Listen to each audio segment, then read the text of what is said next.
Nagusuje cyane hano hari inkuru ibabaje cyane pe. Gatsibo Kabarore abaturage mu gahinda n'umujinya nyuma y'urupfu rw'umugabo bivuga yuko yakubiswe n'Abanyerondo mpaka ashire mu mwuka. Ibaze nawe mu karere ka Gatsibo mu murenge wa Kabarore haravugwa inkuru ikomeye yakanguye benshi nyuma yuko umurambo wa Kanani hamuze imyaka 50 y'amavuko ubonetse mu muhanda bikekwe yuko yakubiswe bikabije n'Abanyerondo bamushinza ubujura bw'igitoki. Uyu mugabo waruteye mu mudugudu wa Kabeza mu kagari ka Nyabikiri, umurambo we wabonetse mu mudugudu wa Bihinga mu kagari ka Kabarore mu masaha mu gitondo, bituma abaturage bari mu ngendo zabo batungurwa no kubona umurambo we uryamye mu muhanda. Amakuru atangwa n'abaturage avuga yuko mbere y'urupfu rwe Kanani hamuze ari yabanje gusangira inzoga n'Abanyerondo muri aka gace. Bivuga yuko rero kuri uwo munsi nahembwe amafaranga avuye mu kurarira ibirayi ndetse ko aranafite n'ibiro 20 by'ibirayi yari yahawe. Bikekwe yuko aribyo byatumye bano Abanyerondo banamugirira nabi bakamugirira irari. Nyuma yo gusangira nabo Abanyerondo rero ngo Abanyerondo bamucunza amaze gusinda bashaka kumwambara amafaranga n'ibyo yari afite byose.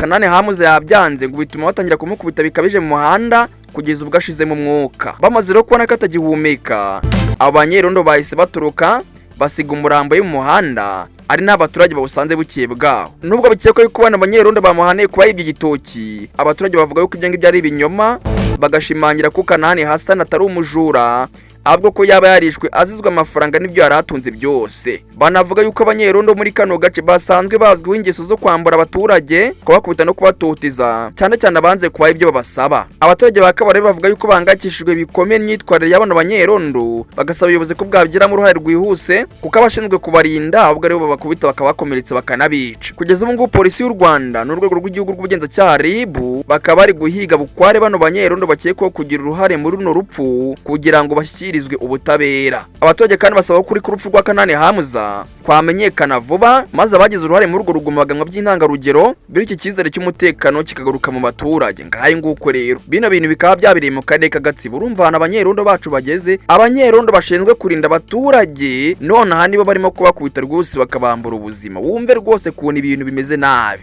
Ngaye nguko rero karagaciyemo nkora subscribe n'imbaraga mugize kuri isheni nihitiraga ngira cyari Obi na ngini Obi Time News mu karere ka Gatsibo.